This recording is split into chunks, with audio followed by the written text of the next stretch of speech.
Tja! Nyårskrönika. Då blir det lite vad som har hänt under året. Och lite vad som kommer att hända under nästa år. Och så blir det såklart mycket Brynäs. Så häng med på det idag.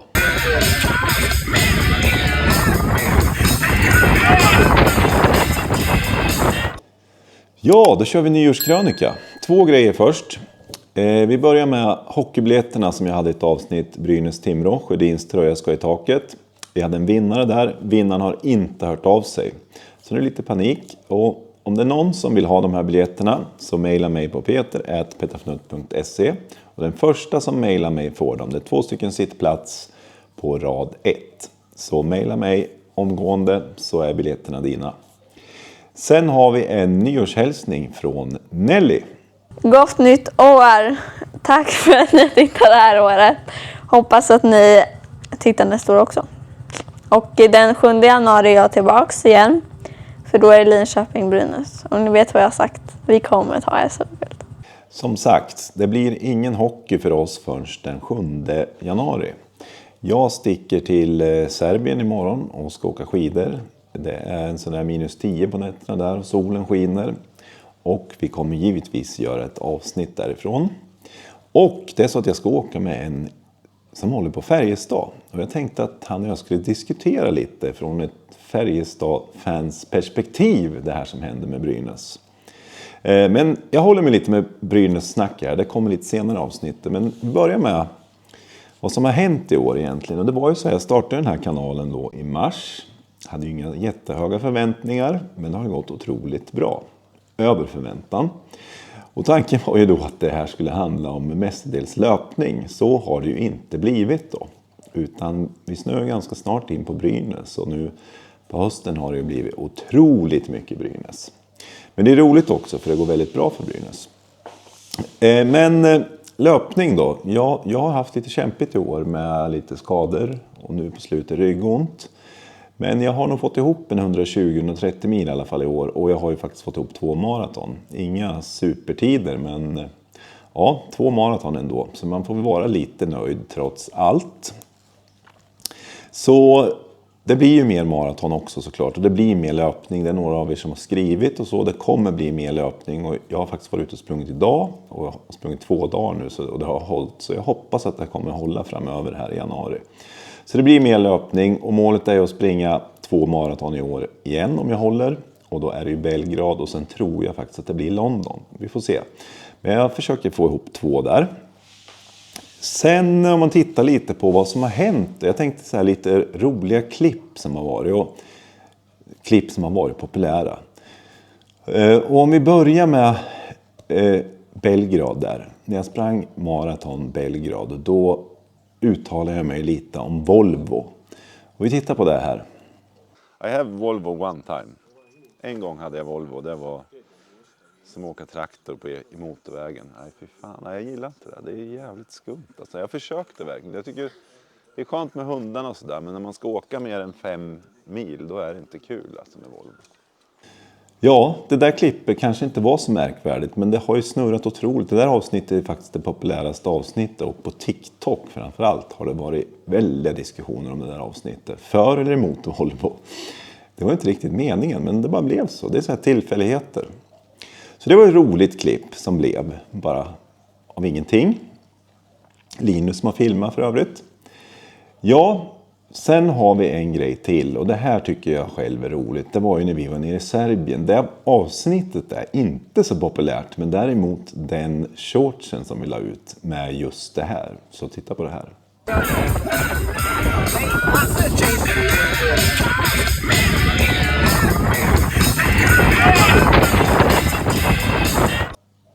Ja, det där var ju också sån här tillfällighet att någon knuffade till mig och just då lyckades någon sitta med kameran. Tillfälligheter och så vart det så himla kul. Och det här var faktiskt, jag tror det var så 10 000 på den här shortsen bara på några timmar där på kvällen. Så det var lite roligt och otippat. Sen har vi ju BMW som har varit mycket. Det var en tanke att BMW skulle vara med och det var ju när jag var och hämtade ut den här nya X5. Det var också ganska populärt. Och ja, vi tittar lite på det först. Jo, men upplevelsen den är som vanligt när man tar ut en ny bil. Det som jag sagt, det är roligt i 3 dagar. Men just nu är det så mycket ny teknik och mycket nytt eftersom de har gjort om så mycket. Så det är mera nu än vad det brukar vara när man tar ut en BMW. Dels med helt den här nya displayen och allt där. Så men det är ganska roligt. Det var en lite mer än vad det brukar vara. Sen är det klart, det är inte det värsta som går att ta ut så. Som när jag plockade ut 850, det var liksom så. Nej, men det här blir perfekt för ändamålet med hundar och barn och allt sånt. Det kommer att bli kanon. Ja, jag har gjort 3 avsnitt om den där bilen och ja, det är lite omtyckt. Sen måste jag ju berätta, på tal om BMW nu då, så är det faktiskt så att häromdagen så beställde jag en BMW M5 Touring, den här nya 2025. Och den får jag i juni förhoppningsvis. Det kommer bli så himla häftigt. Det är ju 727 hästkrafter i den där och sen har de satt in en liten elmotor då för att få ner skatten och sådär. Det har vi pratat om tidigare och hur man lurar skattemyndigheten. Men det kan också vara så att det är någon ändring på gång här nu med EU, att de kanske kommer ändra det där. Så vi får se. Men det ska bli otroligt roligt och jag har sett en sån live nu. Jag såg en sån nere på BMW här i Nyköping och vilken fantastisk bil. Det ska bli riktigt kul. Jag har ju det här att jag har sagt att 3 dagar är roligt att ha en ny bil, men just den här. Och sen, det var större bagage än vad det är i X5 och då får jag in hundarna. Så det finns alltid en anledning. Och sen den där motorn såklart. Ja, det kommer att bli häftigt. Det är lite vad som har varit under året. Sen som sagt, Brynäs. Om jag kommer in på Brynäs. Det var ju lite tillfälligheter. Vi åkte lite där i våras när det gick så himla bra för dem. Och sen märkte vi här i höstas att när vi bara pratade Brynäs så var det otroligt populärt. Och många gillar det. Och sen så gick vi på någon match och filmade och det har ju exploderat verkligen just det här att gå på matcherna. Och nu har vi då ett samarbete på gång med Brynäs här fram i januari. Det ska bli jätteroligt och ni som kanske såg förra avsnittet att Hjälstedt kom förbi där, det var en ren tillfällighet att han bara strök förbi där. Men det var roligt och vi hoppas ju kunna göra lite sådana grejer lite med sådana som är inne i organisationen. Kanske spelar i framtiden, vi får se, men vi jobbar på det. Så Brynäs är ju en stor grej som kommer bli här och Brynäs går ju otroligt bra. Det är alltså, just nu leder de ju med 6 poäng då och de bröt ju den här förbannelsen igår. Den här förbannelsen mot Växjö, 16 raka matcher de får stryk ner i Växjö och så vann de. Och det gick tämligen enkelt igår. Jag tyckte inte att Brynäs spelade så bra, men de vinner ändå. Sen var jag inne på lite så här forum idag på Facebook och så tittade och det var någon som hade skrivit att Brynäs ska ta SM-guld och sådär och så fick den personen väldigt mycket skit för det. Jag har ju gått ut i en avsnitt och sagt att Brynäs tar SM-guld och jag tycker belägget för det nu, jag brukar ha nämnt hur många matcher de har spelat så där utan att förlora, men nu jag tror att jag räknade av 53 matcher har de 53 senaste tävlingsmatcherna då inklusive allsvenskan och de har alltså förlorat 6 av dem i ordinarie tid. Och det är ju något som de lagen de möter och så här i tidningen så brukar man prata om att Brynäs har så bra form just nu. Nej, Brynäs har inte bra form just nu. Brynäs är otroligt bra, har varit där under en längre tid. Så jag vill nog vidhålla det där om att Brynäs kommer ta SM-guld. Sen kan saker och ting hända i ett slutspel och så, men det är bäst av 7. Eftersom Brynäs bara förlorar 6 matcher på 53, då kan man ju räkna lite att det ska väldigt mycket till att de ska åka ut i bästa 7. Sen såg jag igår Luleå och Färjestad. Ja, de är bra, men de är kanske inte lika finurliga. De har inte lika mycket finess som Brynäs har. Och de här som kan bryta mönster hela tiden som Brynäs har, de har ju så många sådana. Så att, nej, jag står fast vid det. Och det kanske är kaxigt och dumt om man ska gå ut och säga att vi kommer till SM-guld. Men man får ju också, jag tycker det är lite så i Sverige, man får inte prata om man är bra. Man ska vara försiktig och så, men Brynäs är otroligt bra. Brynäs är skitbra just nu. Varför ska vi inte hylla dem? Det är klart att vi siktar på SM-guld. Det gör väl alla liksom. Det är ju dit vi vill. Det är därför man spelar hockey. Så nej, jag tror det här kommer gå bra. Det kommer bli en riktigt rolig vår i Gävle. Och jag har köpt lägenhet där som ni har följt med. Så att vi siktar högt nu. Så det är otroligt roligt och otroligt tacksam för att Brynäs, det här vi kanske kommer igång och samarbeta med dem, det är ju jätteroligt. Så mer sånt kommer. Sen om man tittar på lite andra grejer då, löpning som sagt, det kommer också komma mer här framöver. om jag får vara frisk. BMW kommer med framöver. Sen har vi fått mycket så här roliga grejer. Jag har nämnt det tidigare, men det var mycket live-förslag. Alltså att vi ska köra live. Och vi kommer nog hamna där. Men det är lite så här pyssel och lite... Man måste vara lite mer förberedd och alert för att köra live. Och så tekniken måste vi lära oss såklart. Men det kommer vi göra.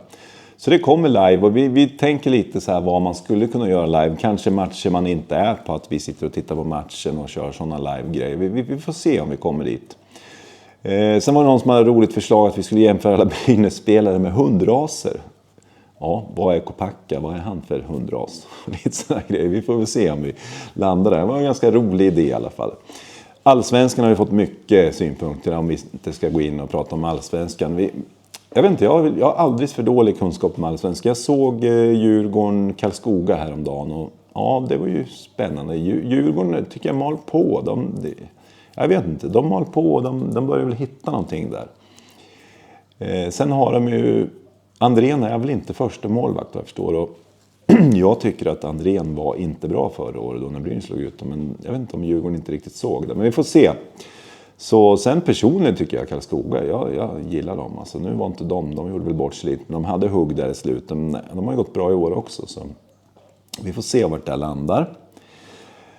Ja, nyårskrönika. Det var väl ungefär det som jag är otroligt tacksam att ni tittar på den här kanalen. Och jag märker ju att såklart när det händer mer än att jag bara sitter här när vi är på matcher eller gör någonting annat så är det roligare. Det förstår jag också. Jag tittar ju likadant själv när jag tittar på andra kanaler. Så det har jag full förståelse för.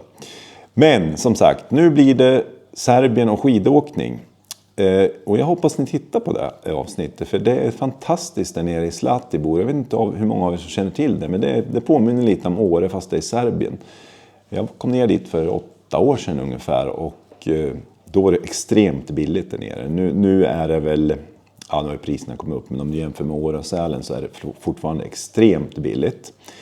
Så vi kommer vara där nere, jag och den här Färjestaden. Och jag hoppas att vi får till det här avsnittet med kanske lite skidåkning, sol och även att vi pratar en del ishockey då om Brynäs Färjestad och lite vad han tycker om så. Det ska bli intressant att höra om han vill vara med på det. Och så blir det ju nyår där nere. Och jag har varit där nere en gång på nyår och det är nog helt otroligt vilken grej där nere. Det är drag alltså där nere. Det är en liten skidort men som invaderas av, jag vet inte om det är 1 miljon människor som kommer dit en sånt. Men det kommer bli häftigt. Och tips, Zlatibor ska ni verkligen titta på. Det går, från Nyköping går det att åka kanske med 200-300 kronor dit. Det tar 2 timmar till Belgrad och sen så är det 19 mil ungefär därifrån då till den här skidorten. Jäkligt häftigt tips om ni vill åka skidor. Testa någonting helt nytt. Sen är det ganska snöosäkert. Man vet inte sådär. Men det får man hålla koll på. Nu ser det ut som det är väldigt bra väder där nere. Jättekallt på nätterna och sol på dagarna. Så. Men jag hoppas kunna dela med mig av det här. Och det avsnittet planerar jag då att släppa. Vi hoppas kunna åka på nyårsafton och sen visa på nyårsafton. Kanske släppa det dagen efter nyår där. Så det hoppas ni tittar på. Sen efter det så har vi en liten grej på gång. Jag och den här Färjestaden. Vi ska göra en liten grej. Och det här blir en liten överraskning. Jag kan inte säga vad det är. Men vi hoppas vi får till det. Och då kommer det avsnitt också släppas i veckan. Så ni får hålla till godo, ni som håller på Brynäs. Ni får hålla till godo med de här avsnitten nu. Så blir det mera Brynäs sen nästa vecka. Då kommer vi köra igång som vanligt. Ja, det var väl det som jag ville säga i den här nyårskrönikan. Jag är extremt tacksam för att ni tittar. Det är Nelly också som hon sa. Och jag hoppas ni fortsätter. Och glöm inte prenumerera för er som är nya. Och likea, tummen upp. Och skriv gärna en kommentar vad ni tycker. Synpunkter, bra och dåliga. Och sen glöm inte mejla nu. Ni som vill gå på hockey. Mejla. Det första svaret jag får skickar jag direkt 2 stycken biljetter till. Ja, så gör vi. Och då säger jag ett gott nytt år till er alla. Så hoppas jag vi ses nästa år. Tack så mycket. Hej då.